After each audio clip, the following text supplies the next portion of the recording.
todos, ¿cómo están? Bienvenidos a Un Muy Espejos y en esta edición especial vamos a entrevistar nuevamente al profesor Georgi Malinetsky, uno de los pensadores rusos más influyentes en el campo de la sinergética, la modelización de sistemas complejos y la teoría de desarrollo civilizatorio. Mi querido amigo Malinetsky ha contribuido al pensamiento estratégico ruso, tanto desde la ciencia como desde la perspectiva geopolítica. Y hoy, en este contexto, ¿no?, cargado de incertidumbre, sus ideas adquieren un nuevo peso. Entonces lo invitamos nuevamente a reflexionar con nosotros sobre la guerra, la historia, el futuro multipolar y el papel de la persona en la nueva era, ¿sí? Así que, profesor Malinetsky, usted ha trabajado durante años en la formación de ingenieros matemáticos y científicos. Dígame, ¿qué tipo de pensamiento sistémico considera esencial para la nueva élite científica rusa en el mundo en crisis? Y además, ¿cómo cambia este perfil en tiempos de transformación geopolítica? Gracias por estar nuevamente con nosotros. Queridos amigos, colegas, me hicieron una pregunta muy interesante sobre la élite científica, la educación y tantas otras cosas. Y saben, la respuesta a esa pregunta yo la vincularía con un libro que salió hace poco en Rusia. Es el libro del profesor Philip Varus, La era Milei, el nuevo camino de la Argentina, con un prólogo de Milei. Bueno, y por supuesto, viva la libertad, carajo. En realidad, esa es la idea principal en este prólogo en relación al libro. Y lo que está escrito allí está planteado de maravilla, aunque con muchas palabras de más. Yo entendí la idea central de la política que se propone. Se describe maravillosamente a través de una copla popular. Vive bien quien tiene una pierna, enseguida se le da pensión y ya no necesita la otra bota. Se pueden reducir 22 ministerios y dejar solo 9, pero no vamos a discutir eso ahora, porque no está del todo claro. Y entonces, ¿qué pasa? Que los tribunales terminarían existiendo gracias a las donaciones. Mejor juzgarán si la policía va a existir con donaciones, porque en los clanes mafiosos todo está organizado así, se financian con donaciones. Pero no se trata de eso, sino de que, naturalmente, los argentinos ven cuál es su situación económica. Y por supuesto, eso impresiona, porque desde 1860 su maravilloso país, junto con Estados Unidos, Canadá, el Reino Unido y Australia, fue un líder mundial. En cuanto al dinero que nos correspondía, había un dicho maravilloso: rico como un argentino. Se decía que era más rico que todos los países europeos, excepto el Reino Unido. Parecía así. Entonces, ¿cuál era el problema? El problema es muy simple. Saben, nuestro señor Willy, según entiendo, redujo en 1/3 la inversión en educación. Y la educación es una variable clave, aunque lenta en mostrar cambios. En realidad, veamos, según las estadísticas internacionales, Rusia en el área de la educación escolar está en el 4º decenio y Argentina, si no me equivoco, en el puesto 68. ¿Cómo se puede enseñar a ingenieros si antes no hemos terminado de educar a los escolares? ¿Entienden? Yo pienso que los profesores argentinos, igual que nosotros, están llevando adelante un experimento sorprendente. Intentan dar educación superior a quienes ni siquiera tienen la secundaria y además, saben, lo que pasa con la educación en general también resulta sorprendente. Saben, es sorprendente esa teoría libertaria que fue rechazada una y otra vez desde comienzos de siglo. Hoy se ha convertido en la idea principal del partido gobernante. Entienden, ha pasado un siglo, pero la verdad, aquí en Rusia, según entiendo, no estamos en la mejor situación. También nosotros, igual que ustedes, sufrimos deformaciones. Y el especialista en la economía comunitaria primitiva, Elvira Nabiullina, hoy dirige el Banco Central. Entiendo por qué el señor Milei se detuvo en el libertarismo y por qué Elvira Nabiullina aparentemente sigue dando esos primeros boletos que aprenden los malos estudiantes. Pero en esos primeros boletos, uno sobre libertarismo y otro sobre economía comunitaria primitiva, La situación parece muy difícil, realmente muy difícil, porque hay una enorme incomprensión. Lo que está sucediendo es muy doloroso, afecta a todos. Además, como estamos enfermos de reformas, la situación ahora es muy simple. Si nuestra educación soviética era gratuita y estaba entre las mejores del mundo, John Kennedy decía que los comunistas nos habían superado en el espacio gracias a las partidas escolares de los años 60. Hoy la situación es distinta. Para convertirse en ingeniero ahora hay que pagar, y pagar bastante. En el Instituto Bauman, si no hay plazas gratuitas, hay que pagar 1.000.000 de rublos, lo que son unos $10.000. Y claro, los dientes son muy importantes. Para convertirse en dentista hace falta pagar 11.000. Esto reduce drásticamente la cantidad de personas que pueden permitírselo. Es decir, en esencia, tanto en Argentina como en Rusia, se achica el número de quienes pueden llegar a ser profesionales. Y él contaba cómo países excelentes, en pleno desarrollo, eran destruidos por el Banco Mundial de Reconstrucción y Desarrollo y por otras organizaciones. Argentina, decía, es un país riquísimo. Enormes oportunidades, parecería, pero los préstamos internacionales y después todo lo demás, según este libro, por supuesto, claro, la falta de educación del pueblo y de una élite es algo fundamental. Y además, los aspectos financieros también son muy importantes. Voy a dar un ejemplo que me enseñó mucho, el salario de un investigador científico. Hoy en Rusia es de 1.000 rublos, es decir, unos $400. Mientras tanto, la persona que reparte pizzas gana 250.000 rublos. Esos son $2.500. Claro, repartir pizzas es importante, pero ¿qué significa esto? Significa que la educación y la cultura no se valoran lo suficiente. Naturalmente, toda la sociedad pagará por ello, con seriedad, como corresponde, como era en los tiempos soviéticos. Les daré un ejemplo sencillo. En el último año, en Rusia, se compraron dispositivos de escucha. Esto significa que no se ven los 158 millones de rublos. En lugar de rendir exámenes normales, a los estudiantes les soplan las respuestas. Me contaron una historia increíble en una de las principales universidades. Una asignatura muy difícil, análisis matemático. Un estudiante que debería ser expulsado por no asistir a clases, de repente responde brillantemente: ¿qué hacer? Los profesores se quedan perplejos y este estudiante vuelve a sacar otro boleto. Y otra vez una respuesta brillante. Bueno, el profesor pensó, pero no puede ser que sepa tanto porque naturalmente le están soplando todo. Y entonces dijo unas palabras notables: díganme de qué boleto se trata y yo lo haré todo. Ahí está nuestro problema. Yo pienso que también es el problema argentino. El problema es que estamos en ese mismo nivel. Díganme qué boleto, si es sobre libertarismo o alguna otra teoría rara disfrazada de reformas. Y ellos lo harán todo. En cuanto a la educación en general, saben, la situación es tal que esas palabras sobre que algo se amplió son pura tontería. En realidad, como enseñamos geometría, la misma que ya enseñaba Euclides allá en la antigüedad, así la seguimos enseñando ahora. Como enseñamos física, que enseñaba Newton en el siglo XVII, así enseñamos ahora. Es decir, en realidad, el problema no es que no se hayan asimilado algunas innovaciones maravillosas. El problema está en que mucho no se ha asimilado en lo referente a las destrucciones. Y finalmente quiero contarles algo. He criticado un poco la educación de nuestro país, pero no en vano. En Rusia se organizó un partido libertario con ideas de anarcocapitalismo. Jóvenes enérgicos, unas 20 o 30 personas. Incluso inventaron su propia bandera, la bandera rusa con una franja amarilla enroscada, aparentemente como una serpiente. Eso es lo que hicieron. Organizaron una manifestación. Y ustedes saben, todos los que los apoyaron fueron 5 personas, pero sepan, de esos tontos siempre hay pocos.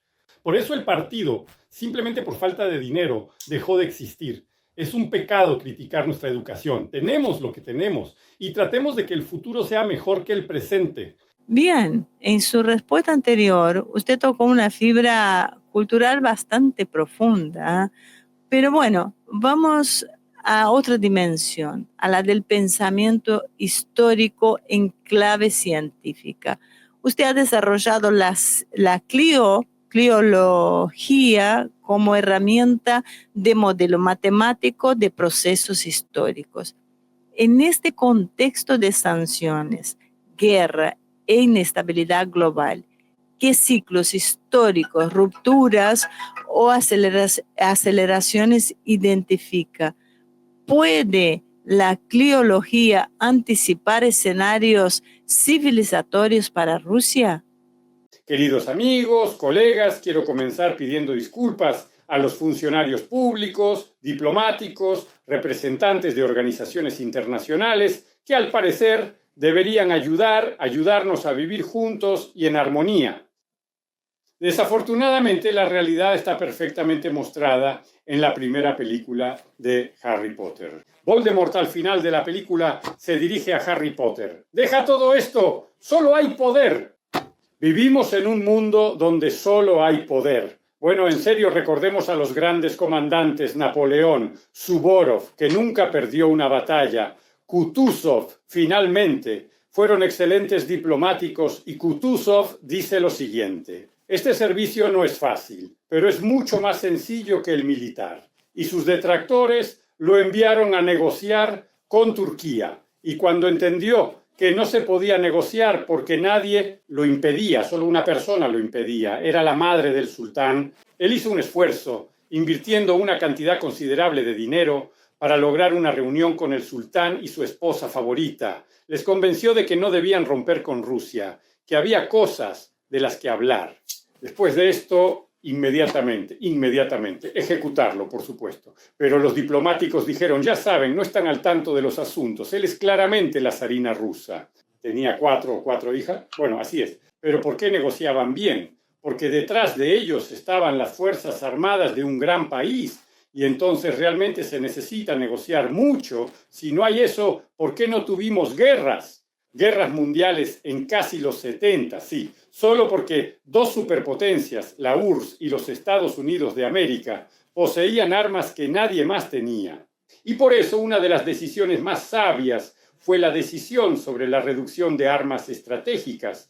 Esta es una decisión real. Gracias a estas decisiones, el número de ojivas nucleares en los portadores estratégicos, cada uno de los cuales puede destruir un gran barco, se redujo 7 veces. Por lo tanto, cuando se trata de foros, saben, admiro a los diplomáticos, esas personas que cosieron el traje para la cabeza del rey. Sí, ellos no son nada en comparación con esto. Daré un ejemplo simple. Regularmente organizamos foros de inversión y llamamos a personas que están dispuestas a invertir. Bueno, si fuéramos capitalistas, bueno, se pregunta, ¿invertiríamos en Rusia? Rusia es un país con un clima muy severo, son 2 ladrillos cada pared. Eso corresponde a los cimientos, es una mano de obra muy cara que hay que vestir con ropa cálida, calentar constantemente. Por lo tanto, naturalmente, lo principal será asegurar todo esto. Pero los foros de inversión continúan reuniéndose de manera similar. La Organización de las Naciones Unidas. ¡Dios mío! ¡Una solución maravillosa! Bueno, maravilloso, excelente, pero no tienen poder. Es decir, todo termina en historias. Escuchen lo que Israel hace a todos los 3 lazos. En mi opinión, es una gran derrota estática de este país, pero al mismo tiempo tácticamente.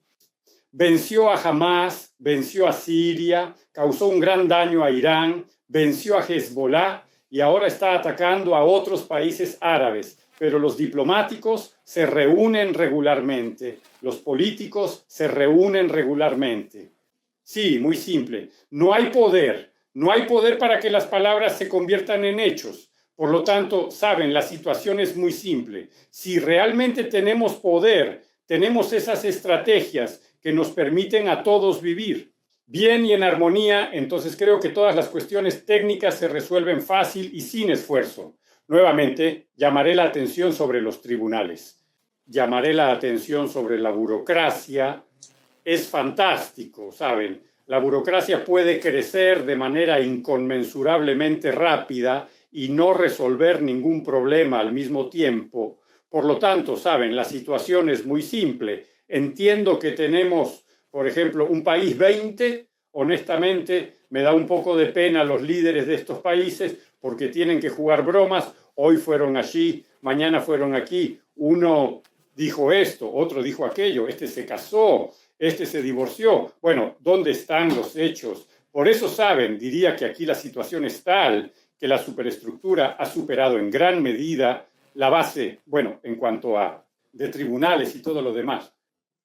Voy a dar un ejemplo de Rusia. En Rusia, cada año, 800.000 estudiantes, gracias a nuestros funcionarios y a la tendencia mundial, como insiste el Foro Económico de Davos, existe una enorme cantidad de computadoras. Pregunto, ¿puedo poner dinero en el banco para que no esté disponible electrónicamente? No, en Rusia eso es imposible. Todo está disponible electrónicamente. Bueno, ¿qué se le va a hacer? Así es la vida.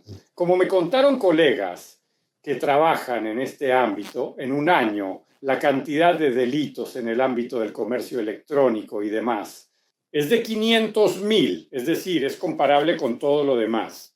Además, solo se investiga 1 de cada 5 casos. Es decir, entienden, es un negocio lucrativo.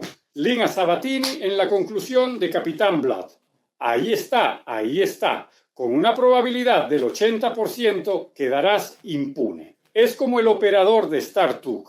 Iban aproximadamente con esos porcentajes. Es decir, entienden, por eso aquí, nuevamente, la situación es exactamente tal que poseemos. Un gran problema tanto en el mundo como en Rusia es el problema de la reflexión. Problema de reflexión. Veamos, ¿queremos vivir bien y no queremos vivir mal? Pregunten. Esto es algo. ¿Qué de esto? Si cada día escuchamos a estafadores telefónicos. Cuando me llamaron las primeras 20 o 30 veces, saben, estaba sinceramente impresionado. Dulces, maravillosas, mágicas voces femeninas, argumentos muy interesantes, excelente preparación psicológica, pero colegas, el mundo no está preparado para esto. Prestemos atención, imagínense, claro que tenemos corresponsales, tenemos medios de comunicación, tenemos internet. Hagamos un experimento mental. Bueno, pediremos a cada interesado que pase en la cárcel unas 4 o 5 horas cada día. Bueno, claro, si no estás de acuerdo. Pero cada ciudadano del mundo pasa en promedio 4 o 5 horas al día en Internet, familiarizándose con información que no necesita y que le es ajena. Escuchen, voy en el metro, veo a todos los pobres mirando sus móviles, cambian lo real. Saben, a mí me gustan mucho los vinos argentinos, especialmente de la provincia de Mendoza, y ahora brindaría por un vino auténtico, real y maravilloso. Y otra vez creo que hay una pregunta que podría ser clave. ¿Podemos construir una nueva forma de pensamiento? Porque en su libro usted plantea justamente esto, ¿no? Que la sinergética no es una técnica, sino que un modo de pensar. ¿Y cómo está siendo recibida esta visión hoy? ¿Qué obstáculos ve para que se traduzca en estrategia política y estatal? Queridos amigos, colegas, es muy agradable cuando surgen preguntas fáciles. La pregunta que me hicieron es muy fácil. Preguntémonos, ¿qué es lo más importante en este mundo? Lo más importante en este mundo son las personas. Y no solo eso, todos los hombres son hermanos, pero afortunadamente la mitad de ellos son hermanas. Lo más importante en este mundo son las mujeres. Hemos tenido 3 épocas. La primera época es cuando el ser humano dominó la naturaleza. Surgieron las matemáticas, la física, la química. Hasta el siglo XX, luego vino la era de las máquinas y la máquina principal, el ordenador. En el siglo XX nacieron en gran medida la economía, la psicología, los enfoques interdisciplinarios, la teoría de la autoorganización, la sinergética, la cibernética, pero ahora ya hemos tomado demasiado de la naturaleza, demasiado. Ahora debemos pensar en lo que dejaremos a la próxima generación, por un lado. Por otro lado, las máquinas nos han liberado del trabajo físico pesado. Como resultado de las revoluciones digitales, nos liberaremos del trabajo mental rutinario. ¿Y qué quedará? Nosotros, personas, personas, personas. Por eso, en realidad, en la base de todas las innovaciones hay que partir de las personas. Y en Rusia, especialmente. Innovación primera, lo más importante. Tenemos muy pocos, tenemos 1,4 hijos por mujer. Para que la nación se reproduzca a sí misma debería ser 2,1 o 2,15. Es decir, en realidad esto significa que estamos desapareciendo. ¿Cómo evitar esto? Partamos de esto. Es una tarea clave.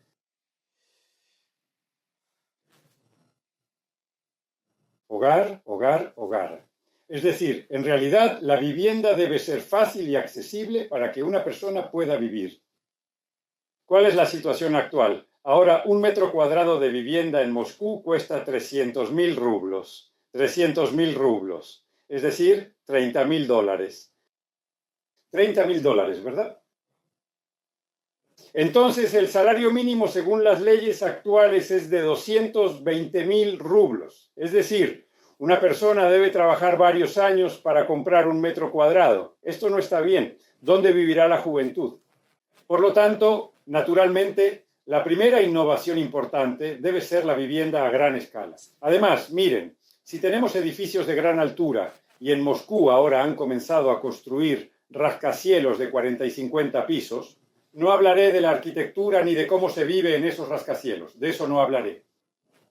Es un precio muy alto por cada metro cuadrado. Si tienes construcciones de poca altura, 1 piso, 2 pisos, 3 pisos. Rusia es un país enorme, tenemos espacio para esta vivienda. Es 6 veces más barato. Si allí, en las metrópolis, puedes tener 1 o 2 hijos, aquí es posible tener 5 o 6. Por lo tanto, naturalmente, y es un tema que se discute activamente tanto en el Consejo de la Federación como en la Duma estatal. ¿Quién convence a los arquitectos? Hay que cambiar el sistema de asentamientos. Necesitamos tener viviendas unifamiliares de 1 o 2 pisos, baratas y de calidad. Y eso es natural. Cuando una persona vive en su propia casa, en su propio terreno, es una psicología completamente diferente. Tiene una relación diferente con el futuro. No es una vivienda alquilada, no es un edificio de gran altura. Es realmente su propia vivienda. Pero además, no sé, pero a muchas personas les alegra mucho cuando pueden, en general, plantar flores, cultivar algo en su jardín. Además, miren, tenemos el ordenador permite trabajar desde casa en todo el mundo, es una innovación muy importante. La segunda innovación, cuando pregunté a las mujeres por qué tenemos pocos hijos, Mendeleev suponía 598 millones de personas, ahora 140 millones. ¿Por qué es así? Hubo guerras, hubo años difíciles. ¿Por qué ahora es así? Me respondieron muy simple. El problema es el trabajo. El problema es el trabajo. Bien, ¿y quién alimentará a esos niños? Éramos una gran potencia industrial. Ahora, en gran medida, hemos seguido el camino del petróleo. ¿Pero cómo? Debe haber trabajo en las ciudades, entonces habrá comunas, disculpe. Entonces, ¿quién alimentará a los niños? Nuevamente, lo llamaría una nueva industrialización. Es lo más importante. Cuando Mark Sudon visitó a Stalin y le preguntó a qué se debían estos destacados éxitos del pueblo soviético, Stalin no los recibió de inmediato. Pero cuando lo hizo, respondió muy brevemente. El pueblo debe trabajar. Esto se aplica plenamente a Rusia. Rusia debe llevar a cabo una nueva industrialización y convertirse en una nueva potencia industrial. Otro punto muy importante. Somos un país enorme, por lo tanto es absolutamente necesario un sistema de telecomunicaciones completamente diferente y un sistema de transporte completamente diferente. ¿Por qué la pequeña Finlandia, en su momento con la empresa Nokia, pudo ocupar la mitad de todos los teléfonos móviles del mundo, del mercado? Por una razón muy simple. Tenían un proyecto nacional. Cada finlandés debía hablar, cada finlandés prácticamente gratis. Hay un objetivo nacional, lo demás es fácil. La realidad actual. Miren, el sistema Starlink proporciona Internet en la mayoría de los puntos del mundo. Además, proporciona inteligencia al ejército ucraniano, proporciona comunicación al ejército ucraniano y además son satélites en órbitas bajas, de 300 a 600 kilómetros. La órbita geoestacionaria, donde el satélite está sobre ti, es de 34.000 kilómetros y aquí son 3.300. Es una posibilidad potencial, la posibilidad, con sistemas 2D, de manejar equipo militar a velocidad directa. Es una revolución en el ámbito militar. Por lo tanto, sin duda, la innovación más importante es, nuevamente, el sistema de satélites en órbitas bajas. Es seguridad nacional, es lucha contra situaciones de emergencia, es, por tanto, protección. Además, cada persona puede hablar con cada persona. Es la innovación más importante. ¿Entienden? Hubo una situación en la que éramos líderes del mundo. Y por eso lo que inventamos fue inventado primero. Inventamos los primeros rompehielos, las primeras centrales nucleares, la primera persona en el espacio. Primero. Ahora la situación es tal. Gracias a 30 años de reformas tenemos mucho que alcanzar. Prestaré atención a lo siguiente. Me refería al libro Era Mileia de Philippe Bagus. Hablaré sobre el maná, de qué trata este libro. El socialismo es malo, el capitalismo es bueno. Colegas, realizamos un experimento terrible. Tuvimos socialismo, gracias al cual nos convertimos en una superpotencia, una de las dos superpotencias científicas, educativas, culturales, y luego decidimos jugar al capitalismo durante las reformas. Ni siquiera un anacronismo, que es un milagro maravilla, sino uno más suave. ¿Y dónde estamos ahora?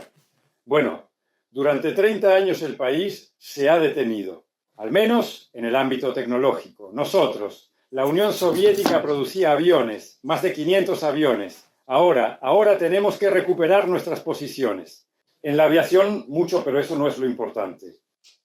Lo importante es otra cosa. El país es enorme. Cuando era estudiante, con mi beca, el Estado me pagaba lo suficiente para que cada 2 meses estudiara en Moscú, para que volara a Ural a ver a mis padres.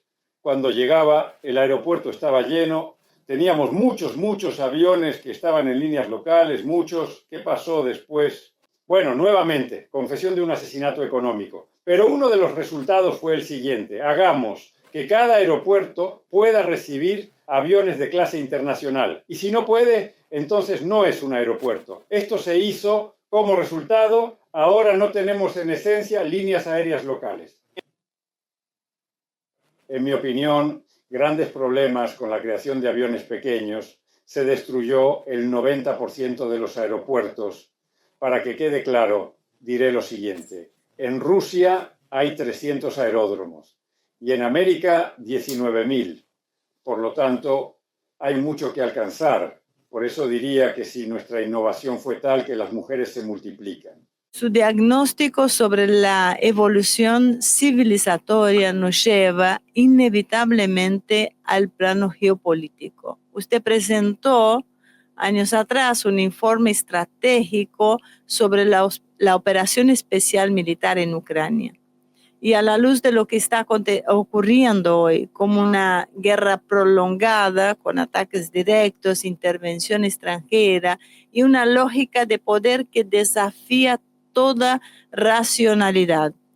¿Qué señales estratégicas usted observa y qué rol juegan actores como Estados Unidos y cómo proyecta esto en un futuro multipolar?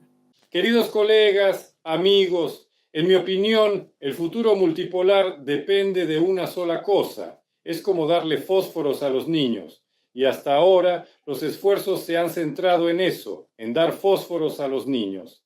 Pero en realidad Donald Trump actúa como alguien que quiere la paz en Ucrania. Imaginen, poner en una misma sala a Zelensky y a Putin que se pongan de acuerdo sobre todo. Pero mientras tanto, Estados Unidos, gracias al sistema Starlink, suministra comunicación a las Fuerzas Armadas ucranianas, les proporciona grandes misiles y asegura un enorme bloque de armamento.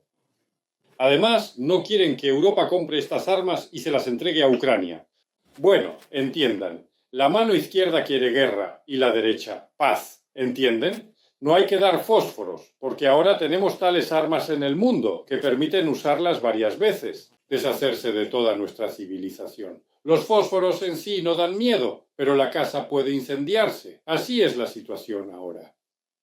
Mucho depende de qué tan objetivamente la gente aborde la posibilidad de grandes conflictos que, además de destruir, no se sabe cómo terminarán. Una bomba atómica y un enorme terreno ya no son aptos para el cultivo durante muchas décadas. Pero miren, con nuestra experiencia estamos listos para luchar. Nuestras fuerzas armadas están listas. Una situación absurda, completamente absurda, cuando las madres de niños españoles dicen «Jamás entregaré a mi hijo al ejército, nunca». Y al mismo tiempo, el gobierno decide cómo ayudar a Ucrania. La situación es absurda. En mi opinión, así es la situación. Desafortunadamente, estamos en una situación muy parecida. Es decir, en vez de sentarse a negociar, la gente intenta apagar el fuego con gasolina. Esto, en mi opinión, es un gran error. Pero además, entiendan, a fines del siglo XIX, Inglaterra creía que la paz había llegado para siempre. Nicolás II casi recibió el Premio Nobel de la Paz, porque pensaban que las guerras eran imposibles y ya no eran necesarias. Alfred Nobel, al crear armas, creía que luchaba por la paz. Creó un arma tan terrible que la gente nunca se atrevería a usarla. Pero con su ayuda ocurrió un enorme shock. La Primera Guerra Mundial. Ese enorme shock mostró que el ideal de la Ilustración, de que la gente sabe y quiere vivir bien, resultó ser lo contrario. La gente sabe, pero usa el conocimiento para crear cosas terribles. Un ejemplo espantoso es Haber-Bosch. Haber fue laureado con el Premio Nobel de Química en 1918 por el proceso de Bosch, que permitió obtener amoníaco del aire. Esto dio una posibilidad ilimitada de fijar nitrógeno y permitió producir explosivos. Eso abrió el camino a la Primera Guerra Mundial. Para Alemania fue terrible. Haber-Bosch comenzó a producir gas venenoso y no solo a producirlo. Él mismo participó en el segundo ataque en Ypres. Dios mío, ¿qué están haciendo? Están matando gente. Cuando una persona vive en paz, el científico pertenece al mundo, pero cuando no. Cuando hay paz, el científico debe pertenecer a la paz, pero cuando hay guerra, pertenece a la guerra. En ese ataque participaron también 3 laureados del Nobel y además, en su instituto se produjo el gas Zyklon B, con el que los alemanes envenenaban a sus prisioneros de guerra. Cada etapa tiene su propia inestabilidad. Puedo decir que ahora Rusia se encuentra en una etapa inercial y probablemente la analogía más cercana sea con el Imperio Romano en tiempos del emperador Tiberio. ¿Qué significa esto? Que fueron varios siglos sin grandes conflictos dentro del país y el esfuerzo principal fue un trabajo constructivo, no la conquista de nuevos territorios. Esto no es una caída del nivel, es un trabajo constructivo. Una alta disciplina, y además estábamos en esa fase cuando Stalin estaba en el poder. Y cuando él decía que el pueblo debía trabajar, todos entendían perfectamente esa fase. Porque realmente, si la época es así, es la época. Para ese mismo trabajo creador. Naturalmente, hay muchas cosas, algo que proteger y así sucesivamente y así sucesivamente. En cuanto al mundo, es inestable, muy inestable. Porque miren, veamos la demografía. Según las proyecciones de la ONU, para el año 2100, el 40% vivirá en África, otro 40% vivirá en Asia, el 10% en Europa y el 10% en América. Imaginen, el 40% de la gente vivirá en África, es otra cultura completamente distinta, es una explosión y además son enormes problemas porque los recursos no son infinitos. En realidad, si miramos cuánto crecerá la población en los países desarrollados de Europa y cuánto crecerá en los países en desarrollo, en las próximas décadas será 10 veces más. ¿Qué significa esto? Es una nueva ola de migración. En Rusia no surgió la Catedral de Notre Dame, sino la Mezquita de Notre Dame, cuando los musulmanes tomen el poder en Francia e impongan sus normas. Eso, en mi opinión, es algo muy importante. Lo que tenemos es sentido, valores, cultura, ambos por el futuro. Recordemos cómo fue la última Olimpiada. Saben, no se puede pedir nada más absurdo. La llama olímpica se la dieron a un campeón olímpico que no podía levantarse de la silla, y él se la pasó a un negro, que encendió la llama, la impotencia del deporte. De nuevo, la última cena. Esto se hizo como cierto banquete del Apocalipsis de Juan el teólogo. Los jinetes del fin del mundo cabalgaban, y aquí también, sobre la roca azul, ese mismo caballo. Y lo más terrible, imaginen, la cabeza cantaba, sí, la cabeza decapitada de María Antonieta. ¿Es esto posible? Además, se han invertido enormes esfuerzos para que durante muchos siglos se creen precisamente esos significados, esos valores. Podemos acercarnos a ellos de diferentes maneras, pero cuando se crean organizaciones en el país para destruir esto, es completamente incorrecto. Y la princesa debería haber muerto, pero la última hada buena dijo, no puedo anularlo, dormirá por mucho tiempo, pero no del todo. Y la despertará el príncipe encantador. Ese es el escenario que me gusta, y realmente espero que se cumpla, que tanto Rusia como Argentina logren despertar. Al final, el príncipe encantador besará a la princesa Karajova. Pero no todo pasa por lo bélico, ¿no es cierto? Rusia también fue una potencia científica durante el siglo XX y hoy puede volver a serlo. ¿Qué tipo de grandes proyectos estratégicos debería lanzar hoy Rusia para recuperar esta resiliencia científica y tecnológica que la hizo liderar el mundo en otras épocas? Queridos colegas, amigos, Rusia en el siglo XX abrió al mundo el camino hacia el espacio. Rusia en el siglo XX logró crear una industria nuclear muy fuerte.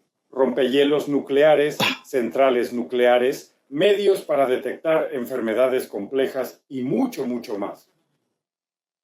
Es decir, Rusia fue un líder científico fuerte en el siglo XX. Luego, en Rusia, al igual que en Argentina, aparecieron los criptólogos. Esto no es fácil, como decían en China, que vivas en tiempos interesantes. Argentina y Rusia estamos viviendo tiempos interesantes y realmente surge la pregunta, ¿cómo?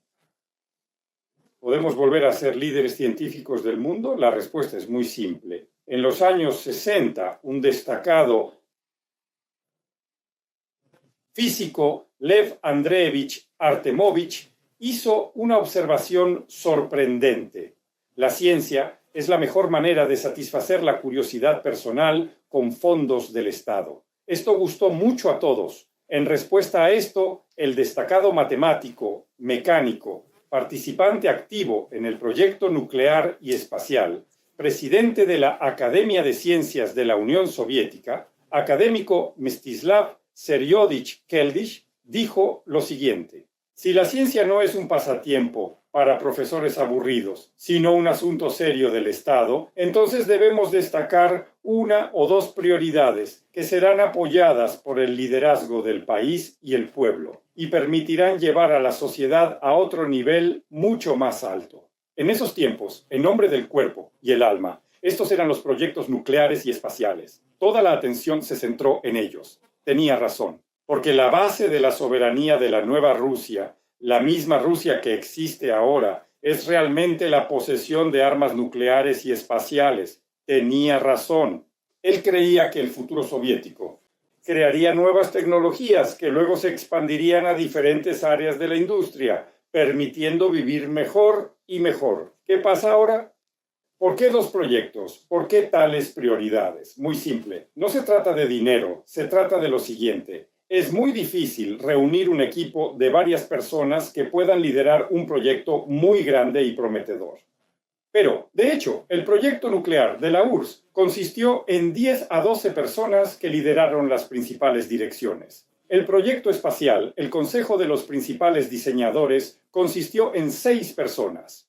Es importante que estas personas existan, por eso es muy difícil reunir un equipo. Pero eso no es lo principal. Lo principal es que el Estado no tiene la capacidad de apoyar una mayor cantidad de proyectos. Y para los proyectos nuclear y espacial se crearon enormes ministerios. Por ejemplo, el proyecto nuclear involucró a 800,000 personas trabajando bajo la égida de este ministerio. El espacio, casi 1 millón de personas. Por lo tanto, realmente es un asunto muy serio del Estado, pero vale la pena. De hecho, el hecho de que estas industrias se crearon cambió la historia del mundo. ¿Qué pasa ahora? La situación es muy simple. Keldysh, al final de su vida, dijo lo siguiente: el gran problema de la Unión Soviética y Rusia es que no logramos realizar el proyecto informático. Él puso grandes esfuerzos, pero entienden probablemente la gente en Rusia, al igual que en Argentina, es despreocupada. Creen que lo que ya tienen es suficiente. De lo demás, se puede prescindir. Ahora, el proyecto estatal más importante, comparable al nuclear y al espacial, debería ser un gran proyecto informático. Tuve la oportunidad de hablar sobre esto con el académico Sacha Tese, Ivanovich Alferov, laureado con el Premio Nobel de Física, y le pregunté si tenía un poco de dinero para apoyar la defensa de nuestro país. ¿En qué invertirlo? Él respondió, sin dudarlo, en la creación de una base informática elemental, porque del 80 al 95% del éxito de las armas que se crean es la electrónica que llevan incorporada. Además, es una oportunidad para una nueva industrialización. Precisamente en esto hay que invertir todo. Por supuesto, ahora entendemos que eso no es suficiente. Se necesita nuestra propia comunicación, nuestros propios programas, nuestras propias redes. Pero de hecho, saco mi teléfono móvil. ¿De quién es? Finlandia fabrica teléfonos móviles. Taiwán los fabrica. China los fabrica. Los Países Bajos los fabrican. Amey. Y nosotros no los fabricamos. Nuevamente, la misma situación con las computadoras. Además, la magnitud del problema es grande. Para evaluar cuantitativamente, se puede comparar el tamaño del elemento más pequeño en un microchip que fabrican diferentes países. La empresa taiwanesa TSMC fabrica chips donde el tamaño de los elementos es de 3 nanómetros. Un nanómetro es una 1.000.000.000ª parte de un metro. Nuestra industria fabrica con confianza chips cuyos elementos tienen un tamaño de 180 nanómetros. 60 veces más grandes. Bueno, y nada, parecería, no. El hecho es que ahora Trump planea para el proyecto de inteligencia artificial construir 4 centrales nucleares, atraer $500 mil millones y crear 100.000 empleos. Porque hay microchips pequeños, energéticamente eficientes, ahorro de energía. Si nosotros, teniendo nuestros propios microchips, hacemos lo mismo, necesitaremos no 4, sino cientos de centrales nucleares. Por lo tanto, naturalmente, este es uno de los proyectos más importantes que, sin duda, debemos dominar. Pero nuevamente diré lo siguiente. Muchos hablan de esto, pero nos gustaría hacer mucho más. El segundo proyecto. Miremos a Cuba. Cuba no es un país muy rico. Sin embargo, es uno de los líderes en medicina. Y cuando se trata de cambiar el gobierno, de reformar, se puede decir que no todo está bien, pero operamos tan bien como en los Estados Unidos. Y la gente viene a tratarse con nosotros. Es decir, según nuestros expertos, la próxima revolución será una revolución en biotecnología, una revolución relacionada con el hecho de que ahora entendemos el organismo humano de una manera completamente diferente. Además, el Premio Nobel de Química de 2020 fue otorgado a Charpentier y Doudna por mostrar cómo operar en el genoma. Son nuevos tipos de plantas, son nuevos tipos de animales. Es una gran tentación. Creemos que Dios creó al hombre, pero imagínense, ¿quieres que tu hijo no se enferme? ¿Que tenga un cabello blanco y lujoso sobre los hombros, ojos azules? Puedes hacerlo. Pero entiendan, es una tentación. Hay algo llamado el regalo de Lucifer. ¿Por qué Cristo no arrojó a Lucifer al abismo? Porque quería ser mejor y convertirse. Él creía que Dios no era lo suficientemente perfecto. Y por eso puedes obtener estas habilidades para tus hijos. Pero no está claro qué más recibirán además de esto. Es una gran tentación, pero que habrá una gran revolución en este ámbito, sin duda. Es una nueva medicina, es una nueva agricultura.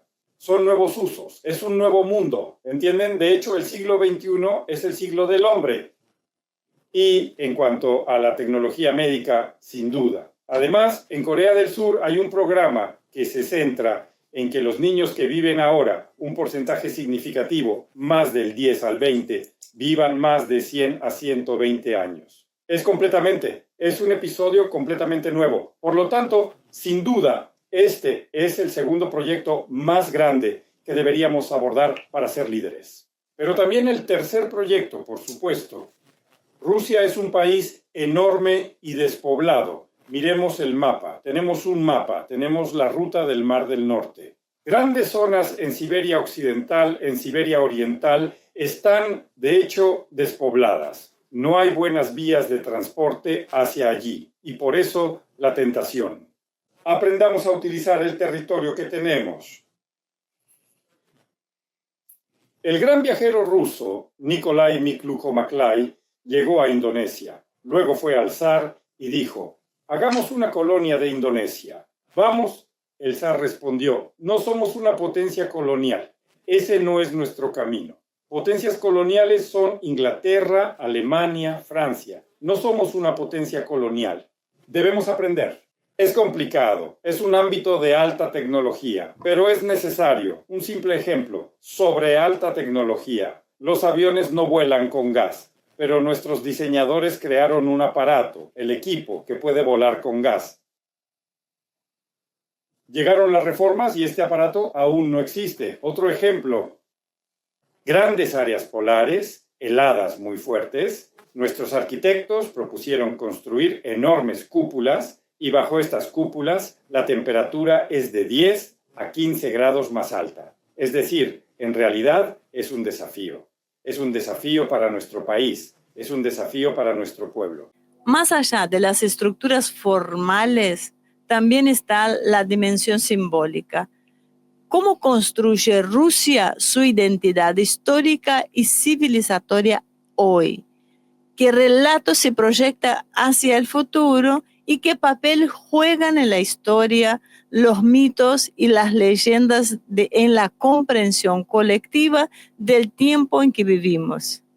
Queridos amigos, colegas, todos estudiamos historia en la escuela, pero entiendan, se puede abordar la historia de diferentes maneras. Se puede abordar como lo hacía Plutarco. Grandes hombres de Roma, grandes hombres de Grecia, comparémoslos y veamos. Unos son mejores que otros. Y esto realmente tiene una enorme función educativa. Otras personas, por ejemplo, contaban sobre lo que vieron en algún lugar o sobre lo que escucharon, como la famosa leyenda de la Atlántida de la que hablaba Platón. Creo que Marco Polo decía que hay lugares maravillosos donde hay personas sin cabezas o personas con cabezas de perro. Sin embargo, la realidad dice lo siguiente: muchos procesos no toman un año ni dos, sino siglos, décadas y siglos. Y entiendan que hasta que éramos infantes, mientras nuestras acciones no cambiaban radicalmente el panorama, no se podía pensar en ello. Bueno, más o menos como lo presenta Paulo Coelho.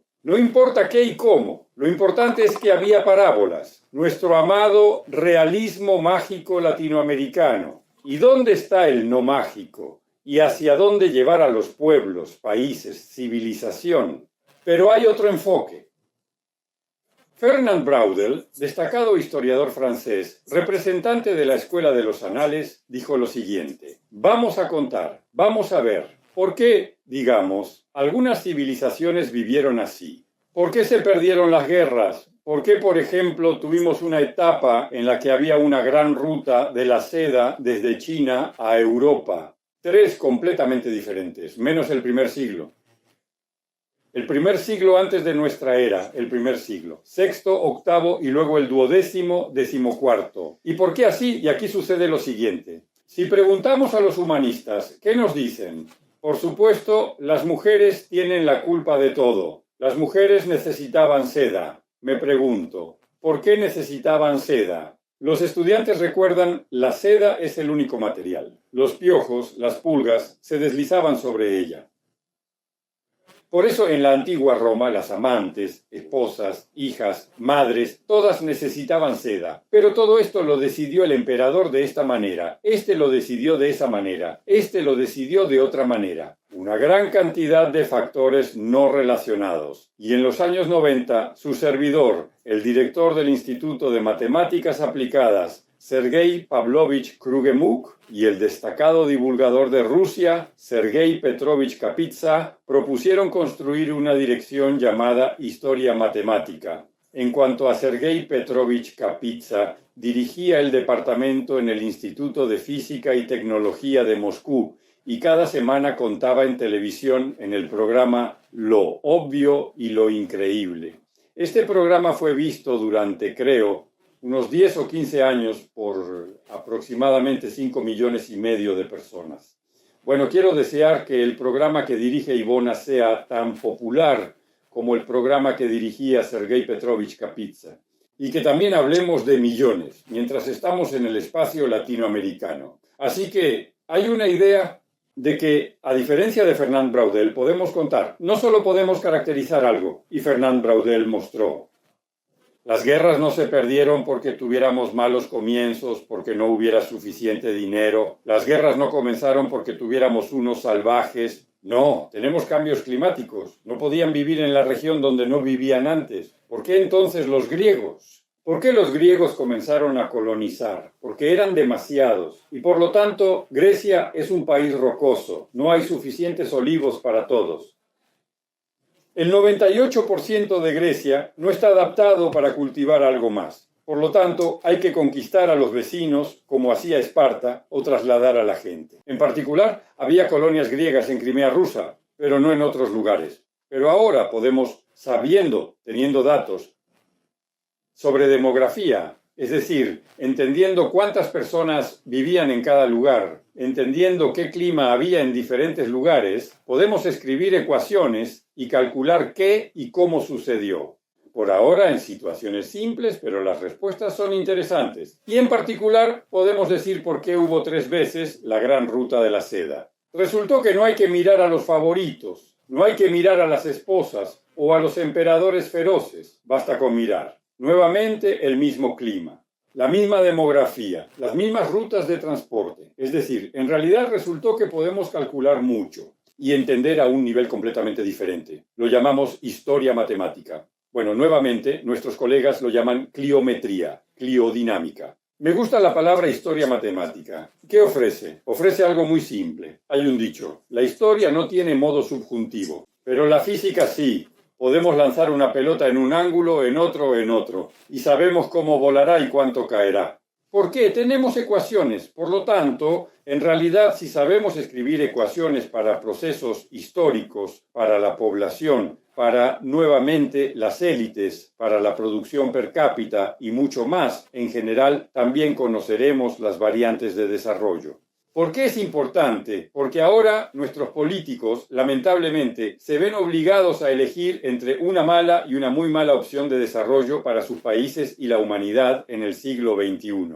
Tenemos muchos desafíos serios. Por lo tanto, al elegir, naturalmente, no se debe basar en lo que prometimos a los votantes, sino en modelos. Por lo tanto, si tenemos en la etapa 4 historia, entonces tenemos la posibilidad de que en la historia aparezca el modo subjuntivo. Y si resulta bien, se convierte en la base para la previsión estadística. Y en la historia aparece el modo imperativo. Miren, cada ciencia ha pasado por varias etapas. Primero, es un conjunto de temas que hay que estudiar. Segundo, clasificación. Tercero, construcción de teoría. Cuarto, pronóstico. Y obtenemos la cuestión del pronóstico histórico. Esto es extremadamente importante. Y luego, si tenemos un pronóstico histórico, entendemos qué hacer. Este programa ha interesado mucho a los científicos rusos y estadounidenses. Emigrantes de Rusia, Madalena Krivorotov, escribieron un libro sobre historia matemática, historia de la crisis y perspectivas. Notaré que todo esto se publica en la serie El futuro de Rusia y en la serie Sinergética del pasado al futuro. En la primera serie de Sinergética de Victoria Samorganización se han publicado más de 100 libros y además algunos de ellos han sido traducidos al español. Algunos de ellos han sido enviados a Argentina. Desafortunadamente, nos conocen en Argentina mucho menos de lo que nos gustaría. Además, entiendan, precisamente la editorial está dirigida por un español, Domingo Ricoll, y siempre he admirado su español. El único defecto es que habla demasiado rápido, pero todo lo demás es perfecto. Resultó que los científicos rusos y estadounidenses están muy interesados en esto, pero los demás países muestran poco interés, o están al nivel de Paulo Coelho, al nivel de las parábolas. ¿Qué se puede decir de Rusia? Preguntan, ¿qué sucederá? Saben, es más o menos como con la televisión. Preguntan, ¿qué mostrarán? Desafíos muy serios. El primer desafío es el fracaso cultural. Rusia en los años 60 era el tercer país en número de personas que hablaban ruso. Era el tercer idioma más hablado en el mundo después del español, por supuesto, pero el tercero. Ahora estamos en la 8ª posición y según el pronóstico de la Organización de las Naciones Unidas estaremos en el año 2100 en la 20ª posición. ¿Por qué? Pero sobre todo porque debe haber un entendimiento de que el futuro está vinculado a este país. Cuando los padres piensan en qué idioma enseñar a su hijo, deben entender que es más razonable enseñar el idioma del país donde hay grandes perspectivas. Como decía John Kennedy, presidente estadounidense, los soviéticos nos superaron en el espacio en el pupitre escolar.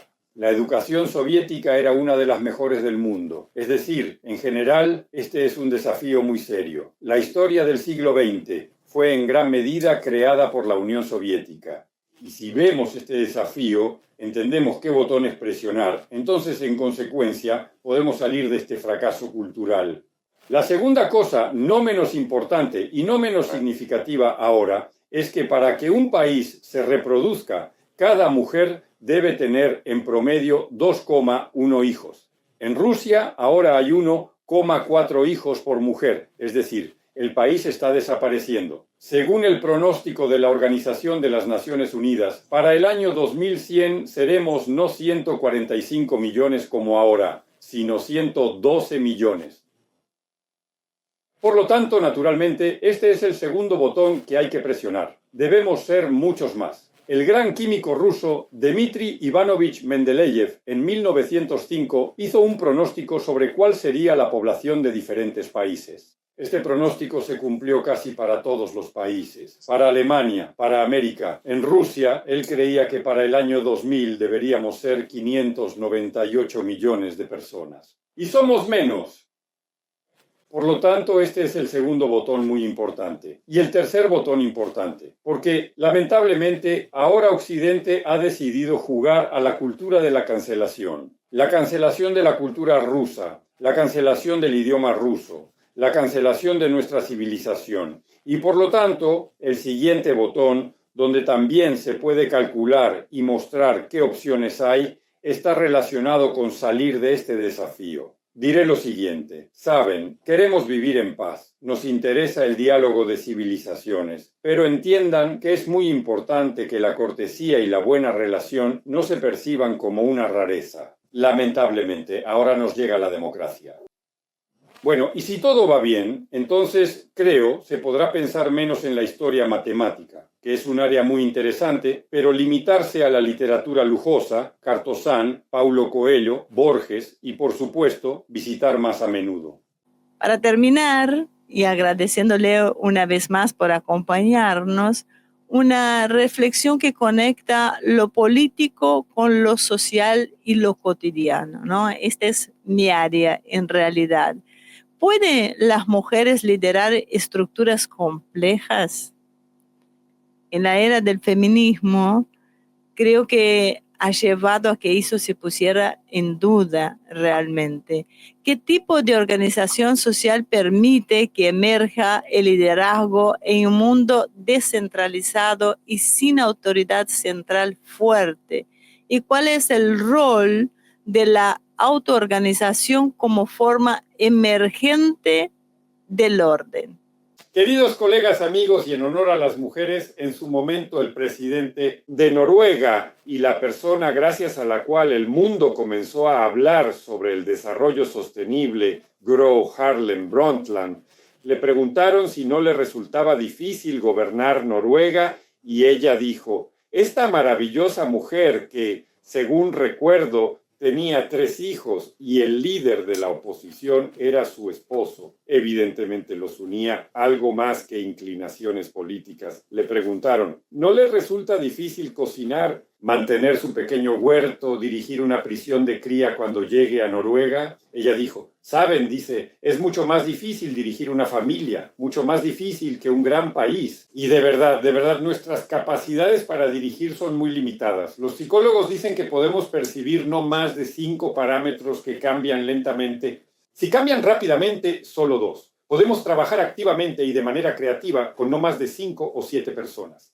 Nuestras capacidades son limitadas. ¿Cómo podemos dirigir algo enorme, importante? Bueno, como las familias, por supuesto, creo que las mujeres pueden dirigir mucho más que los hombres, pero también tienen problemas. La respuesta es simple: autoorganización. Es decir, por ejemplo, decidimos acercarnos y preguntar quién es el último. Se forma una fila. No se nos dan instrucciones desde arriba, pero al mismo tiempo entendemos cómo organizar todo para que todos reciban el producto. Internet no tiene dueño.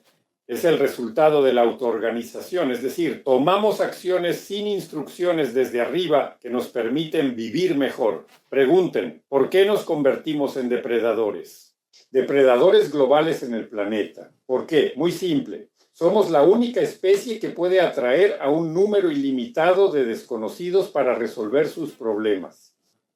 Una persona, un tigre. La persona no tiene posibilidades. Una persona, 10 personas, un tigre. Las personas pueden dispersarse, pero pueden hacer algo. 100 personas, un tigre, pueden proteger su aldea. 1000 personas, ya pueden empezar a cazar tigres. 1 millón de personas. Ya se preocuparán de que no maten a todos los tigres. Es decir, podemos atraer a un número ilimitado de desconocidos para resolver nuestras tareas, con beneficio para el asunto.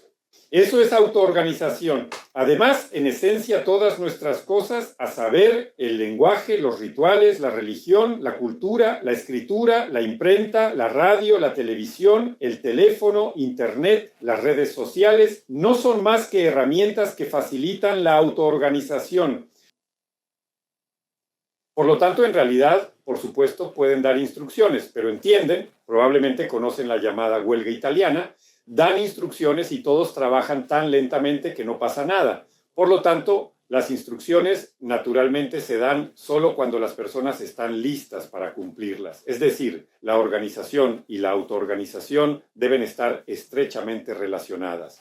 Stafford Beer, quien ayudó a Salvador Allende durante los años 70 en Chile, a pesar de la enorme presión sobre ese país, lograron mantener el país gracias a la misma autoorganización, gracias a que lograron combinar modelos matemáticos de gestión y nuevamente la autoorganización.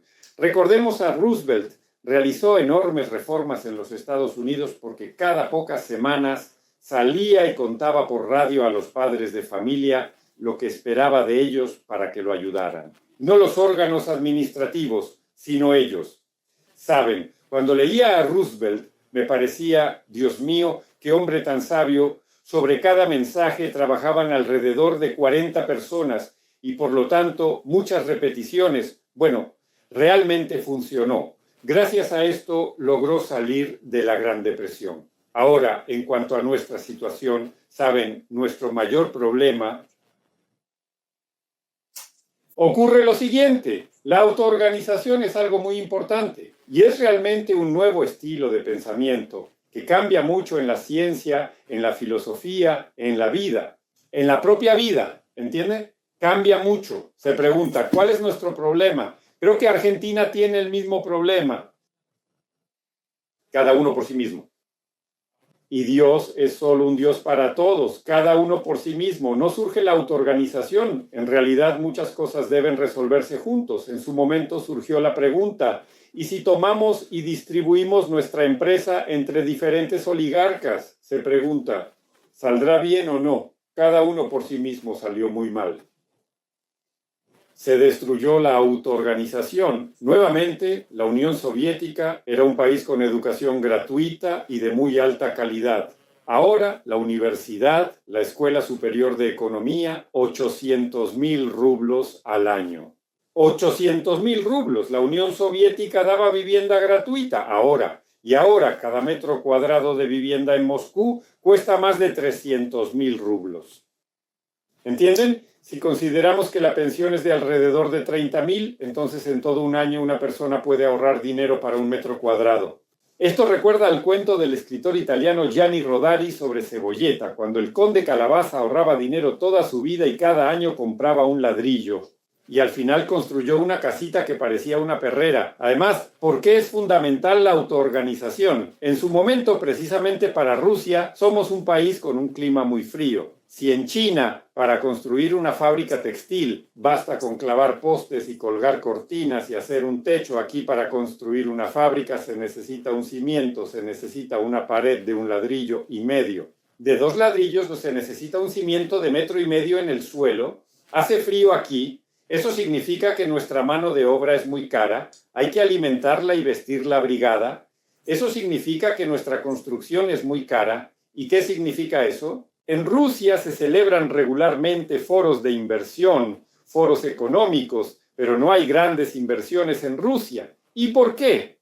Es obvio por qué. Porque los capitalistas entienden perfectamente que el dinero invertido se destinará principalmente a construir algo en estas condiciones tan difíciles. Es mucho mejor invertir en países con un clima más favorable. Por lo tanto, naturalmente, en lugar de Rusia, son las altas tecnologías. Es la habilidad de hacer lo que otros países no pueden hacer. En el mercado mundial esto era normal y por lo tanto, naturalmente, esto fue entendido. En el año 2000, Andrei Petrovich Parshev, un destacado economista ruso, lo invité al instituto. Él precisamente lo demostraba, y esto se derivaba de que necesitamos un nivel muy alto de autoorganización. Esto se derivaba de la geografía de 5º grado, donde se mostraba cuál es nuestra temperatura. Nuestro gran poeta Pushkin bromeaba que nuestro verano del norte es una caricatura de los inviernos del sur. Realmente tenemos un verano corto, En condiciones climáticas difíciles, tenemos más de 2 hijos por país.